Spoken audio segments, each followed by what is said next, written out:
Thank you for your time. My name is Stan Houston, and I'm one of the partners and founders, directors, along with Frank and Jake and a few other people who have had the vision to say, let's do something about being very, very intentional about the life of living as a Christian entrepreneur in the global marketplace today.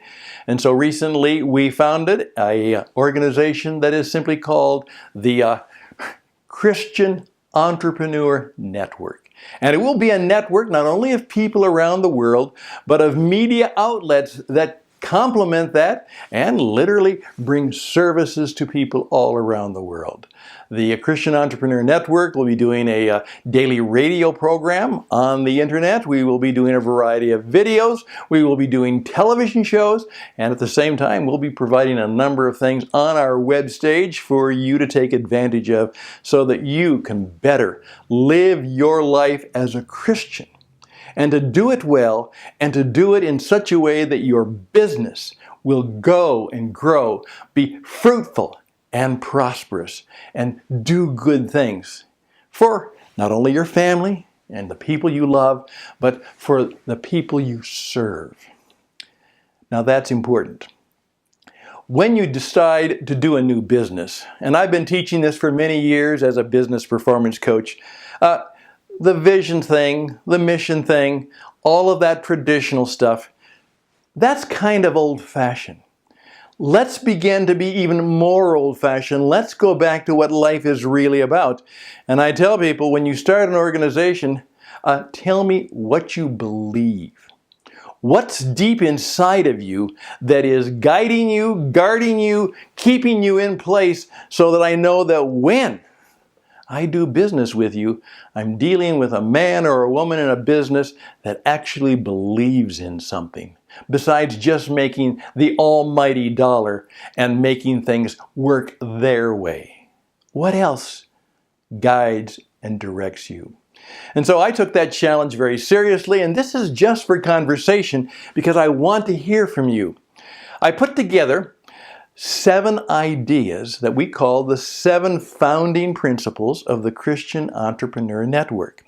And they may seem a bit random when you see them on paper, but my goal is to rapidly put some less randomness in it and show you how they connect.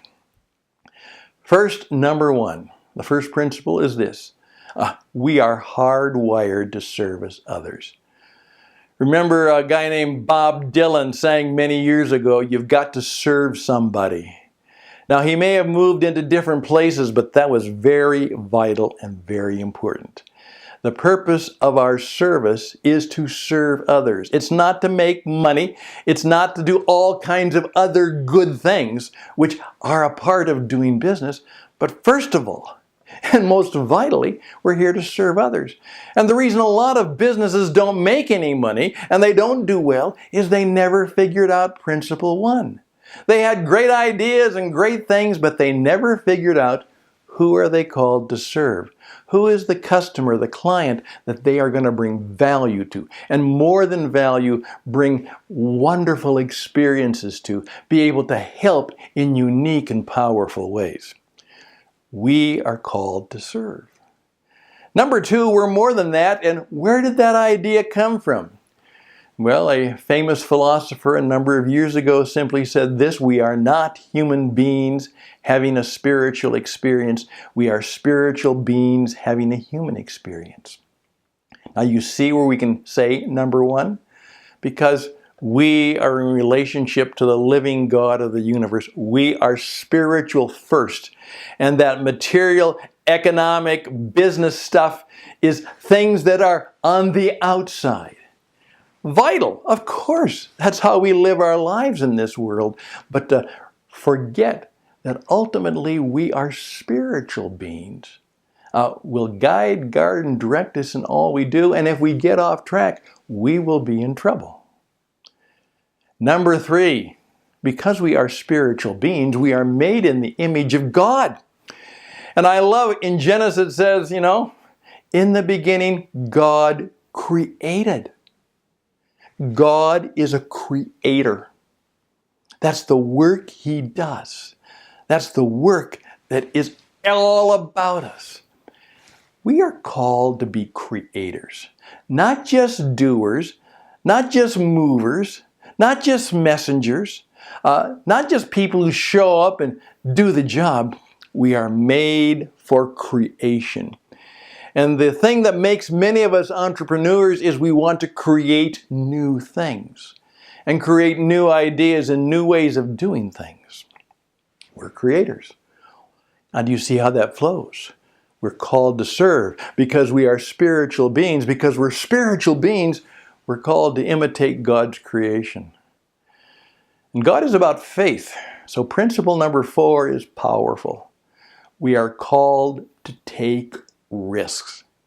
We made it number 4 because it's right in the middle. To be an entrepreneur is to do something that most people never want to do and are reluctant to do. They seek safety and security. We seek the ability to create new and powerful and wonderful things, but to do so means we take some real risks. And we could fail, and fail badly, and be hurt badly, but we are called to take risks, substantial risks. Risks that could be, oh my goodness, what will happen? One of my friends said, once you start your own entrepreneurial business, you'll never feel fear again. You will graduate to sheer terror. Now, I've experienced some of that, and so have some of you. We're called to take risks. But as Christian entrepreneurs, we're also called to another R word. We all know the word redemption, and that means to take something that was broken and begin to see if we can fix it. We're called to set things right. Get that? A lot of the creation and a lot of the work and a lot of the companies we build will exist because we believe the world doesn't need another Snapchat app. It needs something that will help set things right. Number 5, we're called to set things right. Number 6, it's an old-fashioned word. We believe that we're called to flourish. The reason we take those risks, the reason we set things right is very simply, you will never flourish, and you will never reach your full aliveness, and you will never reach your full capacity for achievement if you find your security in some corporate cubicle of a modern organization. It just won't happen. Sorry. You'll just be doing somebody else's stuff all your life if you want to be fully alive.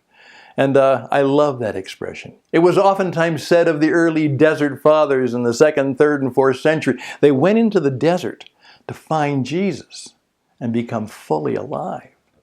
Full aliveness, flourishing, finding a new way of thinking and doing and living. Number 6. And one of the last things Jesus said is, hey, I've taught you good stuff. Go and teach others. So principle 7 is we're called to go and teach and share our wisdom. There we go. Let's talk about it. Let's continue the conversation. But we simply say as we begin this new and we hope life-changing and world-changing adventure called the Christian Entrepreneur Network, we will begin to live out fully. We are called to serve. We are spiritual beings. We are called to be creators. We are called to be risk takers. We're called to set things right. We will enjoy the benefit of great flourishing, of full aliveness, a way of life different than almost anyone else can experience. And all of this good stuff, just as the master teacher said, go into all the world and teach this good stuff. Live it out. Demonstrate it. Teach it to others. As a Christian entrepreneur, you're called to be a teacher. Well, there we go. The 7 principles of the Christian entrepreneur. And we'd love to hear from you.